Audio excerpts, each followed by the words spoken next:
नमस्कार, आपके साथ मैं हूं हिमांशु आर्या और आप देख रहे हैं साधना न्यूज। आप सभी को वर्ष प्रतिपदा और नवरात्रि की हार्दिक शुभकामनाएं।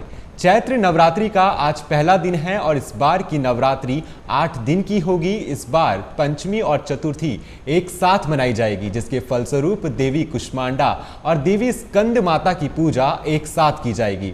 नवरात्रि एक तरफ तो देवी के 9 रूपों का आराधना का उत्सव है और दूसरी तरफ ज्योतिष मान्यताएं कहती है कि ग्रहों के दुष्प्रभाव को दूर करने के लिए नवरात्रि साल में 2 बार मनाई जाती है, एक चैत्र मास में और दूसरा अश्विन मास में।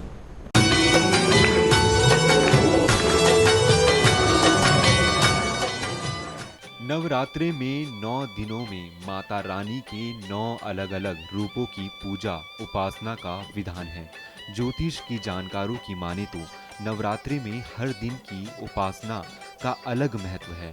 माँ दुर्गा को सबसे पहले शैलपुत्री के रूप में पूजा जाता है। इनकी शक्ति अपार है। माँ शैलपुत्री ही प्रथम दुर्गा है। तो आइए जानते हैं माँ दुर्गा की उपासना का ये पर्व क्यों है विशेष और अश्विन की नवरात्रि से कैसे अलग है चैत्र की नवरात्रि। चैत्र नवरात्रि से हिंदू नववर्ष का आरंभ होता है।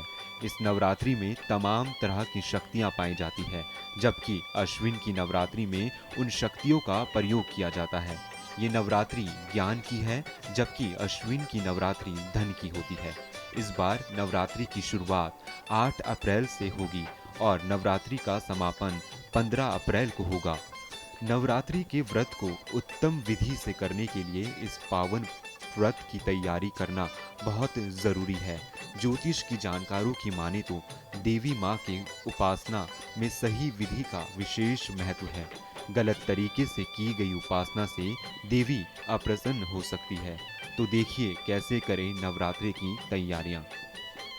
नवरात्रि से पहले माँ दुर्गा के चित्र, लाल वस्त्र, चौकी और कलश की व्यवस्था करें। घर को हर तरफ से साफ सुथरा करें और तामसिक चीजों को दूर कर दें। अगर अखंड दीप की स्थापना करनी है तो बड़े दीपक की व्यवस्था करें। एक दीपक घी का होगा तो दूसरा दीपक तिल के तेल का। दोनों वेला की प्रसाद की व्यवस्था भी करें। प्रसाद में सबसे उत्तम होगा लौंग और बताशा।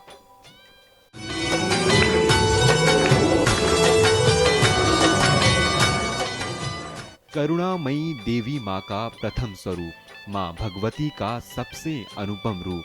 माँ शैलपुत्री की साधना से मिलेगी शक्ति। धूप दीप कपूर से प्रसन्न होगी शैलपुत्री। नवरात्रि के पहले दिन माँ के दर्शन का अलग ही महत्व है। कहते हैं नवरात्रि में माँ के दर्शन मात्र से ही सभी कष्टों से मुक्ति मिल जाती है और माँ अपनी भक्तों की सारी मनोकामनाएं पूरी करती है। इसके लिए नवरात्रि के व्रत का उत्तम विधान जानना जरूरी है। नवरात्रि में 9 दिन ही व्रत रखा जा सकता है और 2 दिन भी। जो लोग 9 दिन व्रत रखेंगे वो लोग दशमी को व्रत का समापन करेंगे। जो लोग 2 दिन यानी पहली और अष्टमी को व्रत रखेंगे वो व्रत का समापन नवमी को करेंगे। उपवास के दौरान फलाहार और जलाहार सर्वोत्तम होगा। ज्यादा तली भुनी चीजें ना खाएं। बीमार और शारीरिक रूप से कमजोर लोगों को व्रत नहीं करना चाहिए।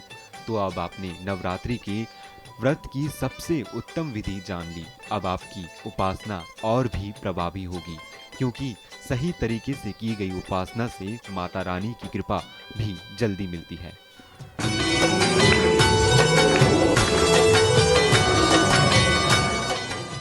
देश भर के मंदिरों में मां की एक झलक पाने को भक्त बेकरार है। माता के मंदिरों में भक्तों का तांता लगा हुआ है।